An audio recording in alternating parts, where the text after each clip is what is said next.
Right here in the good old USA, from coast to coast, we have artisans crafting incredible cured meats, award-winning cheeses, and amazing accompaniments that can easily go toe-to-toe with anything from Europe. So, let's dive in.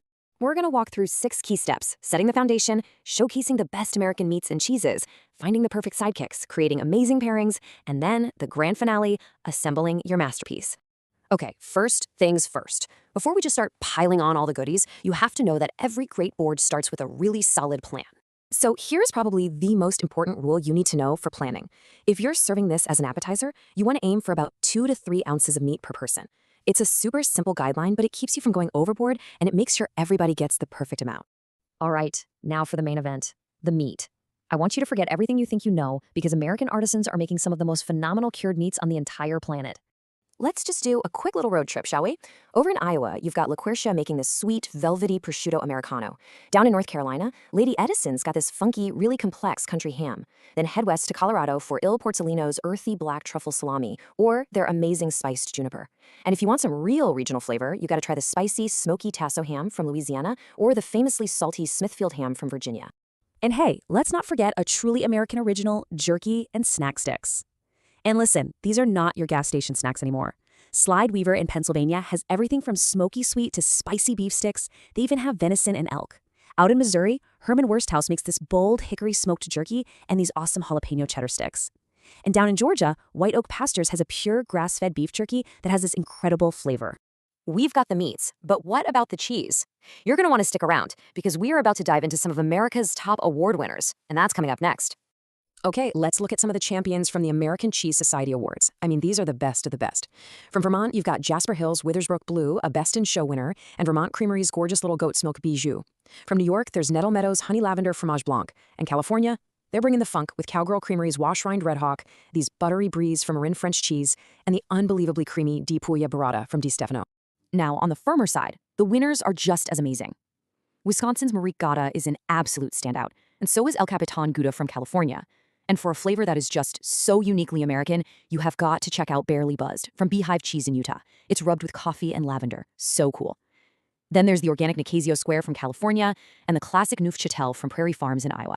The meats and cheeses, they're the stars, for sure. But it's the accompaniments that really make a board special. Let's talk about that supporting cast that often steals the show.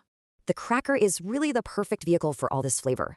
Down in Texas, the Sourdough Project makes these fantastic organic crackers. Rustic Bakery in California has a classic sourdough flatbread. If you want something with fruit and nuts, Jan's Farmhouse Crisps from Vermont are an absolute must. Firehook in Virginia bakes these super crunchy organic crackers. And for a little visual pop, Flour Co. in Colorado actually presses edible flowers into their crackers. How beautiful is that? Okay, for spreads, let's talk about Ray's Stone Ground Yellow Mustard from Maine. It has this fantastic grown-up piquancy. Then from Texas, Nature Nate's has both pure raw honey and a brilliant hot honey for that sweet heat kick. Maduri Farms in Oregon produces these top-tier dried fruits. And for the perfect crunch, look no further than the farm fresh pecans from Durden Pecan Farms in Georgia. All right, we've gathered our all-star American lineup. So now, how do we combine them for that perfect bite? This is really where we unlock those killer flavor combinations. Let's talk strategy. It's all about balance.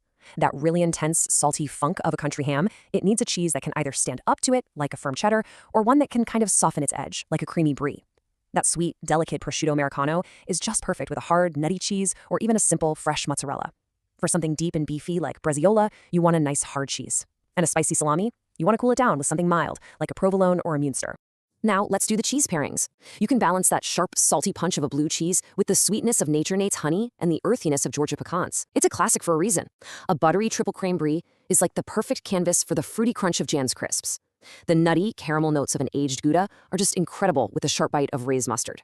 And a tangy chevreau absolutely loves the savory complexity of an everything cracker. You've got the ingredients, you know the pairings, so now it's time for the final step, the art of assembly. Just follow these simple steps, and I promise you'll have a board that looks every bit as amazing as it tastes. Okay, start with your small bowls and jars. Placing these first is so important. It creates structure and gives you anchors for everything else. Think of them as the architecture for your board. Next, you're going to anchor the whole thing with your cheeses. These are your biggest items, so place them around the board with plenty of space in between. You can leave them whole, or you can pre-slice or chunk a little bit just to make them look more inviting. And now the meats. Don't just lay them flat. You'll want to add some visual texture here. Fan out your prosciutto, fold salami into little quarters, or roll up the larger slices. Then you just weave these through the gaps between the cheeses, and you create these beautiful flowing rivers of meat. And here it is, the final and most satisfying step. Fill every last gap. Tuck your crackers in, pile up your nuts, and let your fruits just cascade into all the empty spaces. The goal here is a look of effortless abundance, where the board is just overflowing with color and texture. And there you have it, a stunning, delicious, absolutely world-class charcuterie board made entirely from American products. It's really a celebration of the incredible craft and flavor that we have right here at home. So I guess the only question left is, what amazing American artisan is going to star on your next board?